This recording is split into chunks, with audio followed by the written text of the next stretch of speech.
Merci beaucoup pour vos réponses. Alors d'abord, très rapidement, un message pour les éventuels étudiants qui ne seraient pas des étudiants en droit dans la salle. Restez s'il vous plaît, on est très content de vous avoir. Et ensuite, j'aimerais bien qu'on aborde la question de MeToo, qui a quand même initié une certaine libération de la parole au niveau des violences sexuelles. Et dans le sillage de ce mouvement, on a eu la loi Schiappa qui est sortie.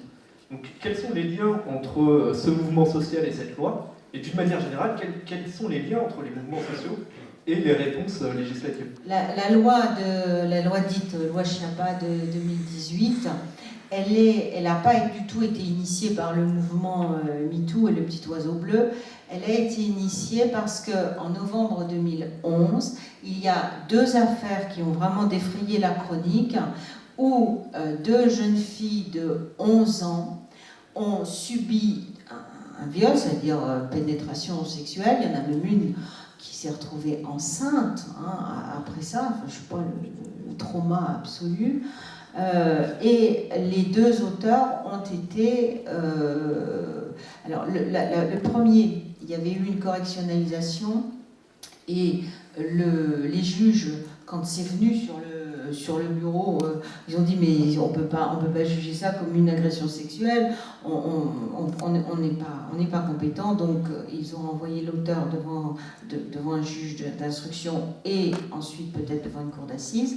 Et dans la deuxième affaire, c'était devenu devant une cour d'assises et l'auteur a été acquitté. Alors c'était un peu une loi, comment dire, réactionnelle. Bon.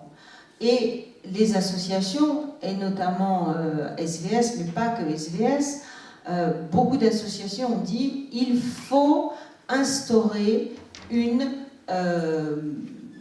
limite d'âge en dessous de laquelle il n'y aura pas de consentement possible. C'est-à-dire que est-ce qu'on peut dire qu'une enfant de 11 ans qui suit un type rencontré dans un jardin public et qui a une relation sexuelle dans l'appartement de ce gars, est-ce qu'on peut dire qu'elle était consentante? Les jurés, ils ont estimé.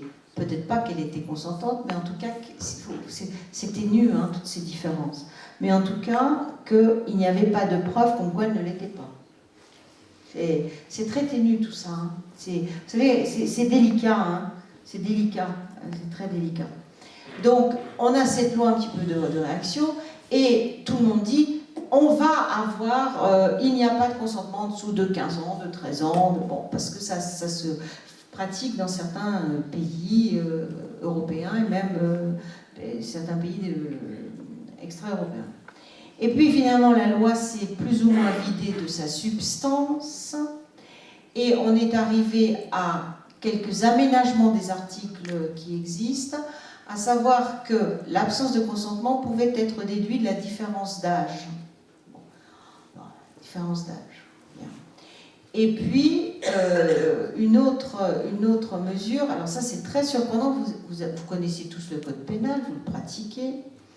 Donc, vous savez qu'il y a les infractions sexuelles, le viol, l'agression sexuelle, puis vous tournez les pages, puis vous avez contrefaçon, trafic de cigarettes, et puis vous arrivez à l'article 227-23, je crois, après tout ça, et puis vous trouvez que tout acte sexuel sur un mineur de 15 ans est une atteinte sexuelle.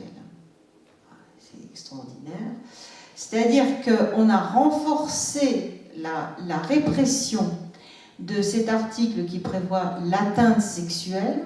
On a renforcé la répression. On l'a renforcé aussi quand le mineur de 15 ans, parce qu'entre 15 ans et 18 ans, il y a également atteinte sexuelle quand il y a un lien de parenté. Donc on a renforcé la répression de cette atteinte sexuelle. C'est-à-dire que quand un majeur, alors il y a aussi la question de celui qui a 17 ans et 360 jours, quand un majeur a une relation sexuelle avec un ou une mineure de 15 ans, on ne parle plus du tout ni d'absence de consentement, c'est-à-dire qu'il ne faut pas ni violence, ni contrainte, ni surprise, et le quatrième, menace. Donc, on ne parle pas du tout de tout ça. Et quand bien même la mineure de 14 ans, moi j'ai le cas, hein, j'ai un dossier, la mineure, elle avait 14 ans et 360 jours. Eh ben, c'est une atteinte sexuelle et il y aura forcément condamnation. Et là, ce qu'on peut reprocher à cette espèce d'aménagement légal, c'est qu'on n'est pas allé au bout des choses. C'est un peu du jésuitisme, hein. C'est-à-dire que dans les faits, effectivement, une mineure de 15 ans ou un mineur de 15 ans ne peut pas consentir. Dans les faits, puisque c'est atteinte sexuelle. Mais l'idée de viol, on a évacué l'idée de viol. Une autre nouveauté de cette loi, c'est que quand, en cour d'assises, le viol n'est pas reconnu sur un mineur, le président peut, vous savez qu'on peut poser des questions subsidiaires, c'est-à-dire qu'on peut requalifier. Et le président, normalement, ne peut pas le faire de lui-même. Eh bien, dans un cas où un viol sur mineur ne doit pas être reconnu, on pourra reconnaître une atteinte sexuelle. Je trouve que tout ça est bien compliqué et manque un peu de... Comment de clarté. Enfin, c'est compliqué, puis ça manque d'honnêteté quelque part. Voilà. Donc, la loi, évidemment, elle a été beaucoup discutée, il y a eu des allers-retours, des volte-face. Elle est assez décevante. Je pourrais juste compléter par rapport à votre question sur MeToo.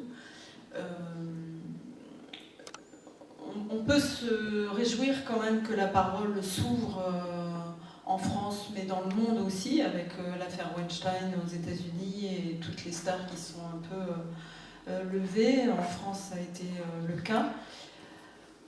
C'est très bon, je dirais, pour que les femmes et les hommes aussi, qui ont subi des violences, quelles qu'elles soient, puissent aujourd'hui oser en parler à leurs proches, à un professionnel et à leur famille ou à quelqu'un de confiance.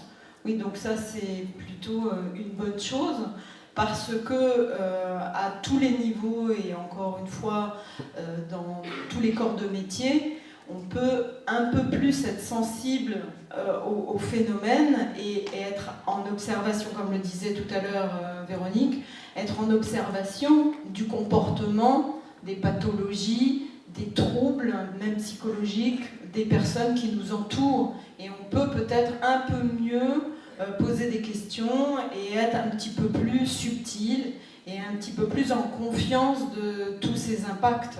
Donc moi, personnellement, et puis au nom de SVS, on ne peut que se réjouir que les personnes parlent de plus en plus. Oui, parce que plus on parlera, plus justement il y aura peut-être, enfin bon, je suis peut-être un peu utopiste, peut-être que la tentation d'être violent va diminuer. Bon, ça c'est un autre débat plus philosophique, je dirais. Je n'entrerai pas dedans. Voilà, on peut aussi imaginer ce genre de choses.